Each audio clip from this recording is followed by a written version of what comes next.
Man, what's going on, ladies and gentlemen? Welcome back to another episode of MavAttack. Y'all know what time it is. Time for another review. Developed by Avalanche Studios and published by Square Enix, Just Cause 3 dropped on December 1st, 2015. So, let's find out if it's worth your time diving into it or if it gets destroyed into chaos.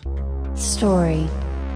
Just Cause 3 is set several years after the events of Just Cause 2 and puts you for the third time in the shoes of Rico Rodriguez, an OG stuntman who helps the locals of his homeland in Medici fight against a brutal dictator named Sebastiano di Raveo who is bent on taking over the world. It's your typical rise up against the supervillain tale, all while blowing up compounds and securing the island one region at a time. Now Rico meets up with fellow freedom fighters and their goal is to ultimately overthrow Sebastiano's regime. The story was actually lost for me personally. Now it's easy to follow, so you won't be confused on trying to figure out who is who in the story, but the hardest part of the story for me personally was trying to care or really pay attention to it. I cared less about cutscenes and tried to skip a couple of them just because I was bored, and more about parachuting while shooting rocket launchers at huge ass water towers and just explosions. It's not a horrible story, it's an average story at best that can easily lose your attention.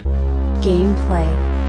This game is all about the gameplay and it does it really well. Movement controls from shooting to jumping and skydiving all feel really good as you parade around the island almost like a superhero badass with all this gear at your fingertips. Rico has a few tools in his arsenal, including a grappling hook which you can use to grapple and pull yourself to an object, or you can tether two objects together and then pull them together. It's a pretty unique system and it makes for some really unique gameplay possibilities. You can also parachute and grapple to gain speed or even launch an instant wingsuit and fly through the freaking skies. There are many different types of vehicles in the game that will allow you to get around the island's massive setting. Rico also brings a unique set of skills to the island. Once unlocked, I'll explain in the dislike portion of the review, but skills that give you more grenades, for example, or turn your explosive mines into rocket propelled mines or proximity mines, which create some super funny and unique results. You can place them on cars, objects, or even put them on people. You can take place in different challenge missions, which aside from main missions, have you earning gears it's similar to a 5-star rating system where you can earn 1 through 5 depending on how you do, and then it takes those gears and applies them to different upgrade slots in Rico's upgrades. You're also tasked with taking over outposts, which are then occupied by your fellow rebels and offer ammo and challenges within the outposts. The gameplay gives you the tools after subtle grinding to jump into the sandbox and have all of the fun you want to have with all of the most ridiculous, outlandish tools that are at your fingertips. Things I liked.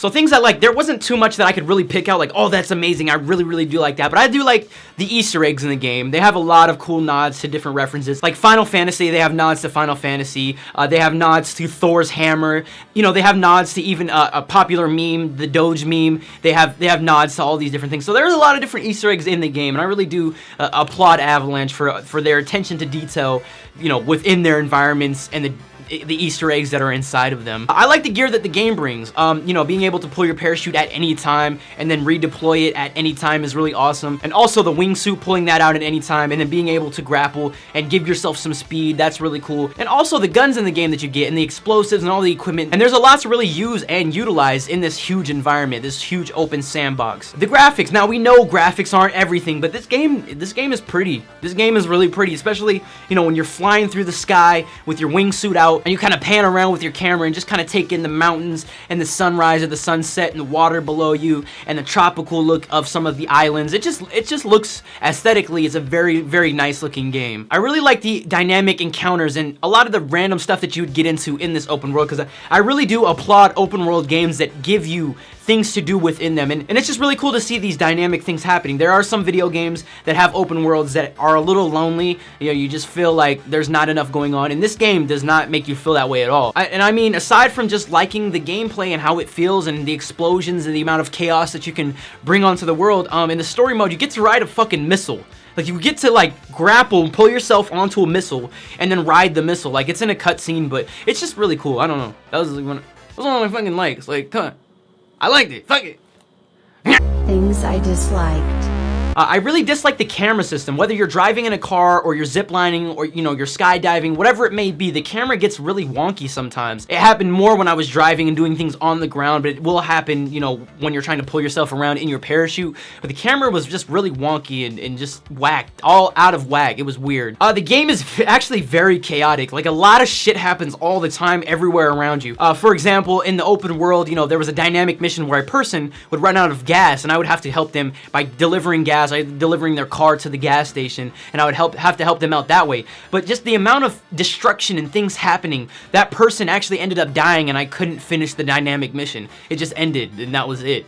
And things will blow up while you're doing it. I was standing next to a gas station just trying to get some flares, because you can fast travel by using flares, and that's kind of another dislike. Actually, I didn't even have that written down for my notes, but that is another dislike, is you can't fast travel unless you have flares unlocked, and you only start out with one until you upgrade your amount of flares. So you can only fast travel one time before you find another thing of flares, which is in an outpost. But it's just chaotic. The game is just very chaotic. The driving in the game feels okay. It's not the best driving system. It doesn't, gameplay-wise, the driving is okay. But this game kind of gets hit with that situation that unfortunately Saints Row 4 had, that, you know, your tools and what you have on your person is way more convenient than driving around, so there really is no need or no reason to drive an automobile in the game. Now, helicopters, yeah, helicopters are a little more, you know, justified. Airplanes are cool, and some of the watercraft is really cool too, but you still don't need some of that stuff. And a lot of the vehicles just are kind of pointless because they're slower than just jumping off a cliff and then,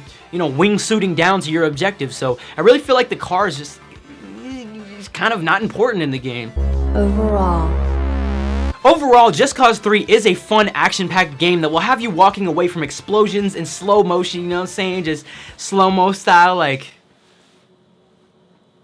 and also fighting to take back control of the island. But do I think the game is worth it? If you're a fan of the series of Just Cause, it's a great improvement since the last two games, and I do recommend getting it at a reduced price if you're a fan of the game. But if you're new to the Just Cause series, this is easily a passable game, as the story is basic and could possibly bore you not even an hour into it. And although the gameplay is fun, it is fun and allows you to wreck shit in an open world sandbox, that's really all it is a basic open world game with cool tools that you can use inside of the game. I highly recommend, if you're considering Just Cause 3 and you have not played any of the previous ones, go back and play those and then decide for yourself, because those will be much cheaper for you to get your hands on. But if you're new to the series and you want to get Just Cause 3, you could definitely pass on it and you will not miss out on anything. But with that being said, thank you guys all so much for watching this episode of MavAttack. If you enjoyed this episode of MavAttack and this review, please attack that like button. It means a lot to me and it would help me out tremendously. I really do appreciate every single one of you guys. It feels great to be back.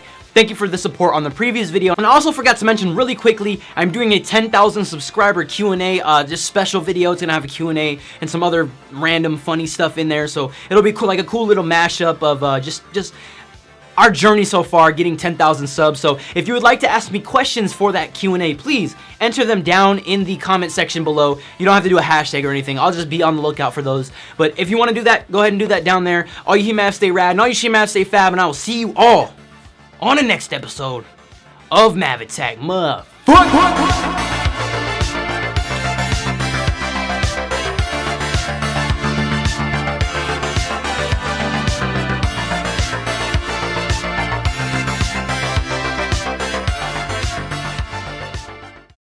This is really gonna get on my nerves here in a few. Oh, and then I just did that. Holy crap, I'm about to rage. I am about to rage. You have no idea. You have no fucking idea.